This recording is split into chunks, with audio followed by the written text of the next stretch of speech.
Assalamualaikum warahmatullahi wabarakatuh. Selamat datang di video saya, rekan-rekan mahasiswa dan dosen yang saya hormati. Perkenalkan, saya Angger Hafid Prabawa. Pada kesempatan ini, saya akan mempresentasikan sebuah materi yang sangat relevan dalam statistika penelitian pendidikan, yaitu uji tanda satu sampel atau one sample sign test. Kita akan membahasnya secara mendalam, lengkap dengan studi kasus dan analisisnya. Jadi apa sebenarnya uji tanda satu sampel itu? Secara sederhana, ini adalah sebuah alat statistik non-parametrik. Tujuannya sangat spesifik untuk menguji apakah median dari sebuah populasi sama dengan nilai tertentu yang kita duga atau hipotesiskan. Kata kuncinya di sini adalah non-parametrik dan median. Non-parametrik berarti uji ini tidak memerlukan asumsi bahwa data kita harus berdistribusi normal. Ini sangat penting, karena dalam penelitian pendidikan, data skor siswa atau hasil angket seringkali tidak terdistribusi normal secara sempurna. Dan mengapa median bukan rata-rata? Karena median adalah ukuran nilai tengah yang lebih tahan banting atau robust terhadap data-data ekstrim atau outliers. Sesuai namanya, uji tanda bekerja dengan cara yang sangat intuitif. Mengubah data angka kita menjadi serangkaian tanda, yaitu positif plus dan negatif minus. Lalu, kapan kita harus memilih uji ini? Alasan utamanya adalah ketika asumsi untuk uji parametrik yang lebih umum, seperti uji TIR, satu sampel, tidak terpenuhi. Uji T mensyaratkan data harus berdistribusi normal. Jika hasil uji normalitas, seperti Shapiro-Wilk, menunjukkan data kita tidak normal, maka uji tanda adalah alternatif yang sangat tepat dan valid. Selain itu, uji ini sangat fleksibel. Ia bisa digunakan tidak hanya untuk data kontinu, tetapi juga untuk data berskala ordinal, seperti data dari skala Likert, misalnya 1-5 untuk sangat tidak setuju hingga sangat setuju. Pada data ordinal, konsep rata-rata tidak bermakna, tetapi median tetap valid. Prinsip kerja uji tanda ini sangat elegan. Pertama, kita tentukan nilai median yang ingin kita uji, kita sebut saja eta 0. Kedua, kita bandingkan setiap data observasi kita dengan nilai eta 0 tersebut. Jika data lebih besar dari eta 0, kita beri tanda positif plus. Jika data lebih kecil dari eta 0, kita beri tanda negatif minus. Jika data sama persis dengan eta 0, kita abaikan data tersebut dari analisis. Setelah itu, kita hitung berapa jumlah tanda positif dan berapa jumlah tanda negatif. Logikanya begini, jika hipotesis kita benar, yaitu median populasi memang sama dengan eta 0, maka secara teoretis, kita akan mendapatkan jumlah tanda positif dan negatif yang kurang lebih seimbang, atau 50/50.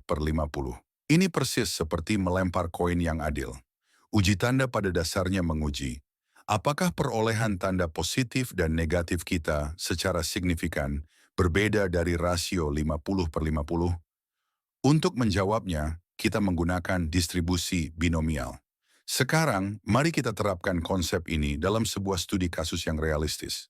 Konteks, seorang guru matematika menerapkan model pembelajaran baru, yaitu Problem-Based Learning, PBL. Standar kelulusan atau KKM di sekolah itu adalah 70. Guru tersebut ingin tahu, apakah penerapan PBL ini berhasil meningkatkan median skor kemampuan pemecahan masalah siswa hingga di atas 70%? Data skor dari 18 siswa telah dikumpulkan, dan setelah dicek ternyata data tersebut tidak berdistribusi normal. Oleh karena itu, uji tanda adalah pilihan yang tepat. Mari kita lakukan analisisnya langkah demi langkah. Langkah 1, merumuskan hipotesis. Hipotesis 0, H0. Median skor siswa sama dengan atau kurang dari 70. Hipotesis alternatif H1. Median skor siswa lebih besar dari 70. Langkah 2, menentukan tingkat signifikansi.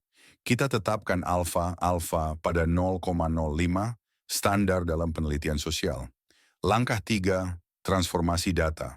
Kita bandingkan setiap skor siswa dengan KKM 70. Dari 18 siswa kita mendapatkan 13 tanda positif, skor di atas 70. 3 tanda negatif, skor di bawah 70. 2 data bernilai 70, ini kita abaikan. Jadi ukuran sampel efektif kita adalah N, sama dengan 13 plus 3 sama dengan 16. Statistik uji kita adalah jumlah tanda yang mendukung hipotesis alternatif, yaitu jumlah tanda positif sebanyak 13. Langkah 4, menghitung p-value. Kita bertanya, jika mediannya memang 70, seberapa besar probabilitas mendapatkan 13 tanda positif atau lebih dari 16 sampel? Dengan menggunakan kalkulator distribusi binomial, kita mendapatkan p-value sama dengan 0,0106. Langkah 5, pengambilan keputusan. Kita bandingkan p-value dengan alpha titik 0,0106 jauh lebih kecil dari 0,05. Keputusan, kita menolak hipotesis 0.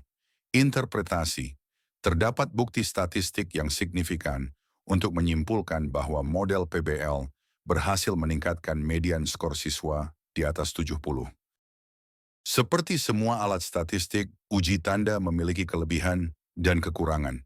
Kelebihannya sederhana dan intuitif. Konsepnya sangat mudah dipahami. Robust, sangat tahan terhadap data yang tidak normal dan adanya outliers. Fleksibel, bisa digunakan untuk data ordinal. Namun ada keterbatasan utamanya. Kekuatan statistik, power yang rendah. Ini adalah kelemahan terbesarnya. Dengan hanya melihat tanda dan mengabaikan seberapa besar perbedaan setiap nilai dari median, uji ini membuang banyak informasi. Akibatnya, uji ini mungkin gagal mendeteksi perbedaan yang sebenarnya ada jika perbedaannya tidak terlalu besar. Ini disebut risiko kesalahan tipe 2 yang lebih tinggi. Sebagai kesimpulan, uji tanda satu sampel adalah alat non-parametrik yang fundamental, sederhana, dan sangat berguna. Kekuatan utamanya adalah kebebasannya dari asumsi normalitas, menjadikannya pilihan yang aman dan valid untuk banyak jenis data dalam penelitian pendidikan.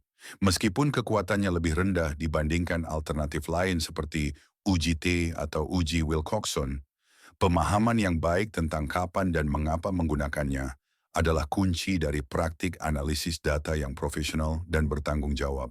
Ia adalah alat yang esensial dalam kotak perkakas metodologi seorang peneliti kuantitatif. Terima kasih atas perhatiannya. Wassalamualaikum warahmatullahi wabarakatuh.